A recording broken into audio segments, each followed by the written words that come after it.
Hello, boys and girls, and welcome to the Iron Meditation, the Art of Living and Lifting podcast. I'm your host, Coach Michael. Episode 62, Season 6. Oh, time flies. Today, I want to talk to you about the similarity of preparation of the elite Navy SEALs or elite troops in the Army and kettlebell sport and basically dealing with any adversity or stress situations in life. Now, this chapter was born after conversation with my dear friend and student. We had an interesting ping pong yesterday. So I've served in the army, although I won this, tough knife in teeth, crawling, like single-handed enemy killing commando that you see in Hollywood films, but I was in the army and I've seen people, I know people, I had my communication with people, and I'm sharing this for you not to think that I'm a keyboard warrior that just read something and now spilling it out. So we all know that newly recruited, especially into elite forces, like boys who actually fight, goes through vigorous training and often psychologically breaking training. If you've seen any reality shows about people who want to get in the Navy SEALs, you get a glimpse of what these boys go through. And it's similar to all the armies. I was wondering at first, when I was 18 years old, like, why can't you be more human? Okay, you heartless motherfuckers. Okay, like, please treat me with dignity. Okay, like, I don't have problem following orders, all right? But why does the sergeant must be such an asshole? Is it some perverted and distorted fun of those who previously went the same path and now they're treating the youngsters? With all these questions, I did my time, and I had the privilege to talk with a man who was in like an actual service, like he was a fighter, and he shared with me this notion. Said, listen, like, we need to accomplish two things. First of all, we must absolutely erase, quote unquote, your identity that you're bringing up from a home. So rich guy, like rich dude, poor dude, physiologically, you're all the same. Psychologically, we need to strip the bullshit away from you. Your daddy, your mommy, your Beverly Hills villa, or your, I don't know, like Bronx ghetto. Whatever you're coming with, your so-called psychological drama, and that you've been told yourself, and you realize that you can do way more that you were sure that you can do. Like, if you're this quote unquote, spoiled rich brat, or if you're coming from the ghettos, you actually have and possess feelings that you thought you didn't have. Okay, so it's, first of all, it's the leveling up to make a soldier, because you fight as one. And then he told me the second thing, like the training that we do deliberately to these young guys serves a purpose of saving their lives. Now, I'm not talking about what comes to news where people are getting just molested for some perverted sake. All right, I'm talking about the Army's vision in general now.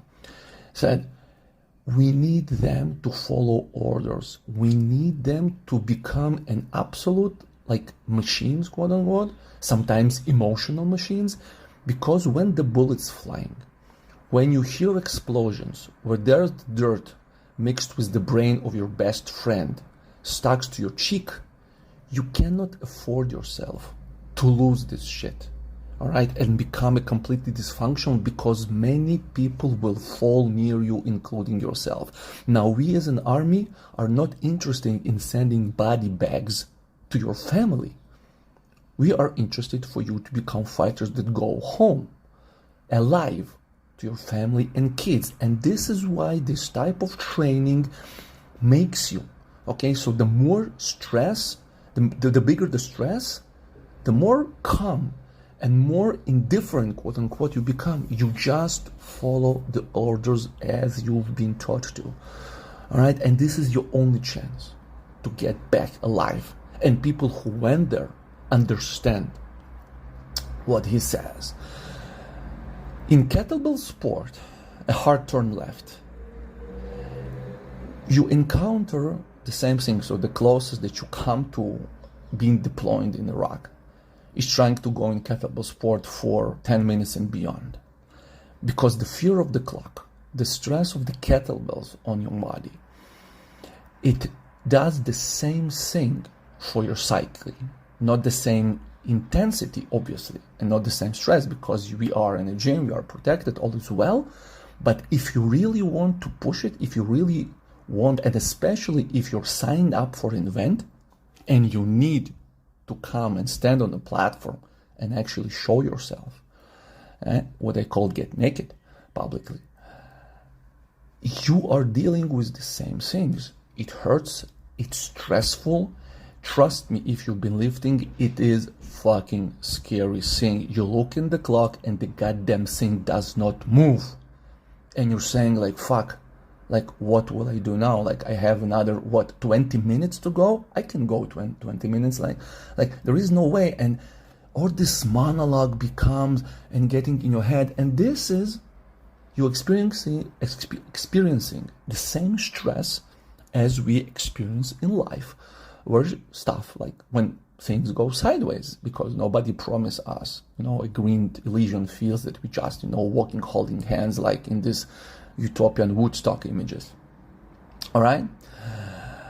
The only thing that makes you come through it alive is focusing on the technique. So it is the same thing as the blindly following orders of, kneel, load, shoot, run, kneel, load, shoot, run. First dip, drive, second dip, fixation, rack, breathe, first. And when you blindly and you absolutely disconnect yourself and you learn how to do it and you're getting totally immersed in the technique, and the only thing that is in your mind, right, like a robot, like a some absolutely like emotionless,